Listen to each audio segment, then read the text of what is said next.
estão sendo executados aqui. Então, na realidade, a ideia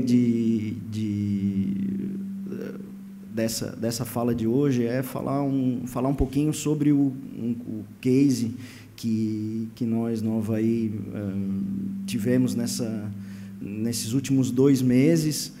Ele surgiu de uma necessidade que eu acho que ela é uma necessidade de todos os clubes, especialmente dos clubes menores que tentam, de uma forma até desleal, competir com os grandes clubes do Brasil, com uma diferença de receita enorme, com talvez estruturas menores, mas disputando a mesma competição.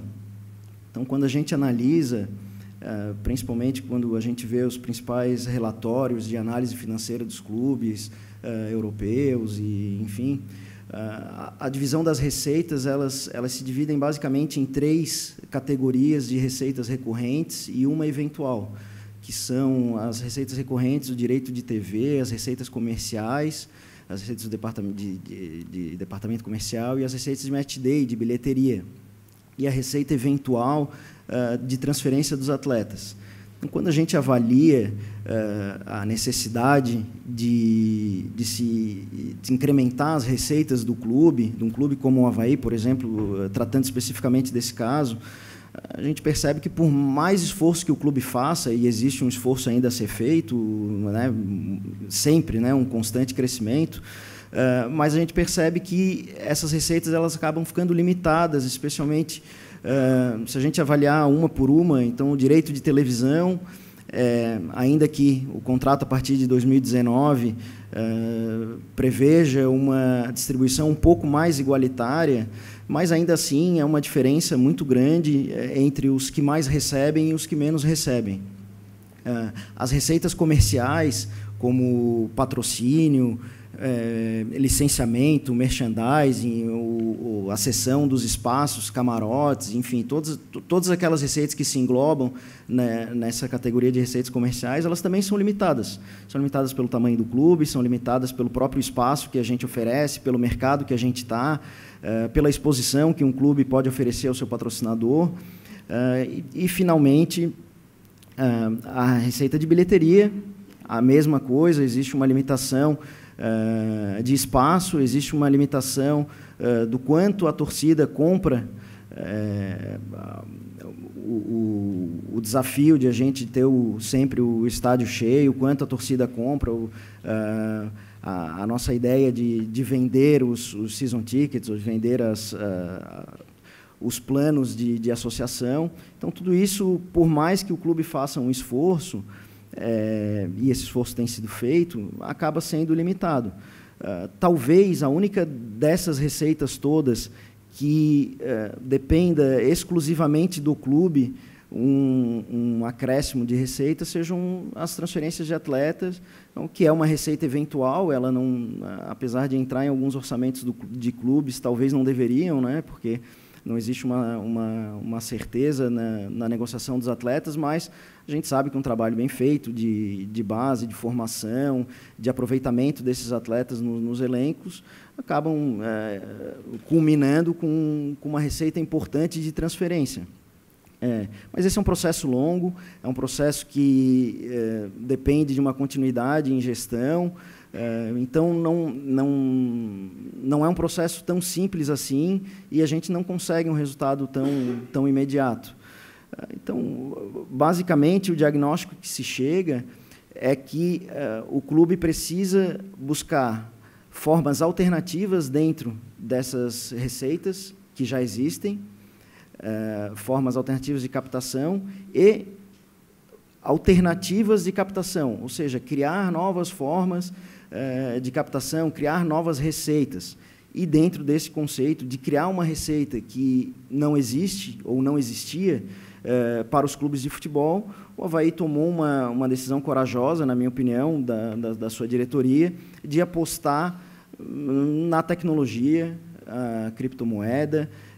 Então, basicamente, eu vou dividir aqui, até para não tomar muito tempo, mas vou dividir em três etapas: o que era o projeto, o que consistia o projeto, qual foi o resultado e qual foi a avaliação que a gente fez. Então, basicamente, a ideia era emitir um número X. Nós emitimos 20 milhões de tokens, né, que são uma variação de uma criptomoeda, 20 milhões de tokens ao custo de $1 cada token, com o objetivo de captar recurso para os clubes para financiar os projetos do clube. Então, essa receita, quando entrasse para o clube, seria utilizada 50% na infraestrutura do clube, que acho que isso é uma questão importante, né? Que não é um dinheiro que seria gasto exclusivamente com atletas ou indiscriminadamente. Então, existia uma destinação já pré-determinada, 50% para a infraestrutura, 25% para a quitação de dívidas que existem e 25% para efetivamente investimento no futebol, porque o objetivo principal, o objetivo final desse projeto, e é o objetivo final do Avaí, é se tornar um clube estável na Série A. A gente subiu em 2014, caiu em 15, subiu em 16, caiu em 17, subimos de novo. Então, essa subida e descida gera um prejuízo enorme para o clube pela dificuldade de a gente fazer contratos longos, até pela repercussão que tem a queda e a impossibilidade de a gente diminuir o salário dos atletas em razão da legislação trabalhista. A gente não tem como prever um salário para a Série A e um salário para a Série B, então isso dificulta muito a nossa gestão. Então, essa iniciativa e esse objetivo principal de se manter como um clube na Série A, para isso, recursos são necessários. Então, a gente tinha e fomos apresentados para esse projeto por 2 empresas inglesas, uma muito mais focada na questão da divulgação, do PR, né, das relações públicas, e uma de, efetivamente, tecnologia, que detinha o conhecimento técnico para que a gente pudesse tocar esse projeto. Então, basicamente, a gente vislumbrou 2 perfis de investidores. O primeiro perfil, que é o investidor efetivamente de criptomoeda, que é um investidor que não está no Brasil, na sua maioria, investidor que está na Ásia, no leste europeu, e que era um investidor que a gente acreditava que faria a maior parte do investimento, e que foi efetivamente o que aconteceu. E o investidor brasileiro, o torcedor do clube, que a gente sabia que representaria uma fatia muito menor, mas que é importante, ao passo que o nosso projeto original era de que os detentores dessa moeda, desse token, eles teriam acesso a experiências, basicamente experiências exclusivas com o clube, que só teriam acesso a partir do momento que fossem detentores desse token.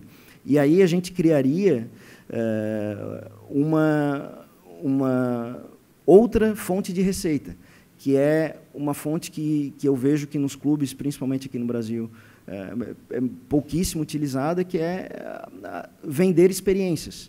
Então, o futebol vende, o produto futebol, na minha visão, vende nada mais do que a emoção, né? Então, o que as pessoas compram é a emoção, é a experiência de estar num jogo de futebol, de torcer para o seu time, de fazer parte daquela agremiação, de alguma forma.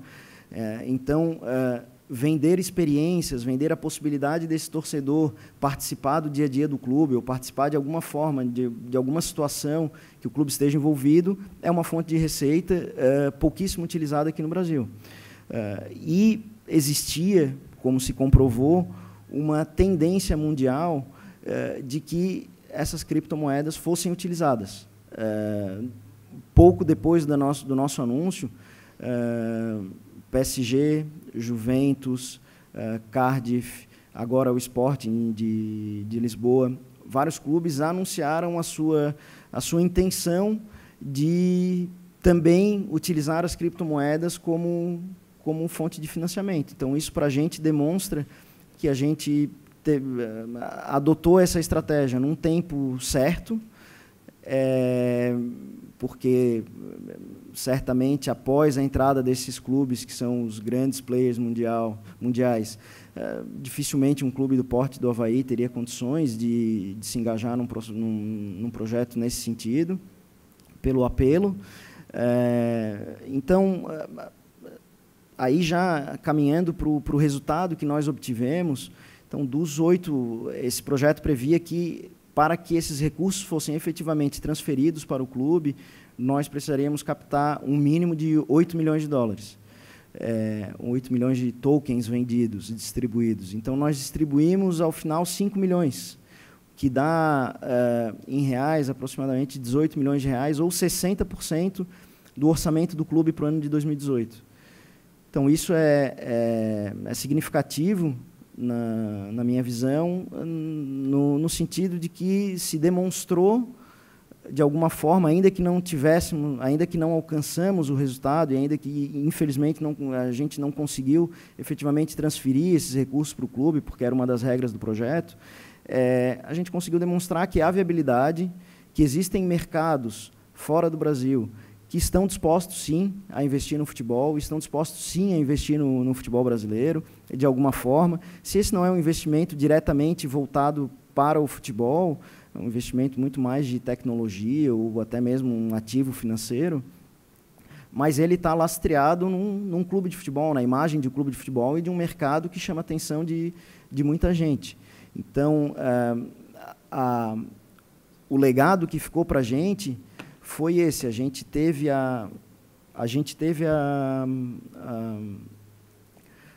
uma repercussão positiva em todos, principalmente na mídia esportiva e na mídia especializada. Então, a gente conseguiu colocar o nome do Avaí, algo que nunca tinha acontecido anteriormente, nos principais jornais esportivos da Europa, nos canais ou nos portais especializados em criptomoedas, na imprensa esportiva nacional e local. Então, isso trouxe uma notoriedade grande para o clube e, talvez, o mais importante do que tudo isso, e o que a gente ainda não consegue mensurar financeiramente, mas é o recado, a mensagem que o clube passa para o mercado, que é a mensagem como o clube se coloca no mercado, que é um clube que está disposto a procurar formas alternativas no mercado tão quadrado como é o mercado dos clubes de futebol no Brasil. É uma mensagem que se passa de que o clube está disposto a investir, atuar em novas áreas de investimento, enfim. O clube se coloca como um clube que está disposto a inovar. E quando eu ouvi ontem, não sei se todos estavam presentes, mas ontem na palestra do Kelvin, do Basquete Joinville, do presidente da CBT, o Vestrup, e do Paulão, do vôlei, os três falaram, de alguma forma, elementos, ou trouxeram elementos do que estavam nesse projeto. O Kelvin falou que, para a reestruturação do Joinville, eles tiveram que procurar formas alternativas de financiamento, que foi o que nós fizemos com esse projeto. O Vestrup falou sobre, através do Clube de Benefícios, o que eles estão vendendo ali são experiências, que era exatamente um dos produtos que esse projeto pretendia entregar. Então, experiências. Então, a CBT, através do presidente, entendeu o que a experiência, a importância da experiência para o torcedor, e está tentando monetizar com isso, que é exatamente o que nós tentávamos fazer. E o Paulão falou sobre a aproximação deles junto à ACAT, aqui em Florianópolis, então, empresas de tecnologia, que foi também um ponto importantíssimo nesse nosso projeto. Para finalizar, e eu deveria ter feito isso no início, não fiz, só registrar a presença do Dr. Gustavo Caldeira, que é o jurídico da BGA, que foi a empresa que nos deu toda a assessoria jurídica e técnica para que esse projeto, nós no Avaí, que não tínhamos a expertise, pudéssemos ter a segurança de que, tanto juridicamente quanto do ponto de vista tecnológico, nós daríamos toda a segurança necessária para o nosso torcedor aqui, investidor, e para o investidor de fora. Então, basicamente, finalizando aqui, para dar espaço para os demais colegas, Essa foi a experiência do clube, a gente avaliou como extremamente positiva, e é difícil a gente, no futebol, avaliar experiências como positivas quando a gente não alcança o resultado final. Mas a gente alcançou outros resultados, que eles talvez não sejam mensuráveis nesse momento, mas que passamos o recado, passamos uma mensagem para o mercado, de que o Avaí Futebol Clube é um clube que está disposto a inovar, é um clube que está disposto a buscar receitas, e é um clube que entendeu as limitações das suas receitas e, ainda que busque incrementá-las, busca fontes alternativas. Então, a minha mensagem era essa. Gostaria de ouvir atentamente os meus colegas e fico à disposição também para perguntas, questionamentos aqui ou depois. Obrigado.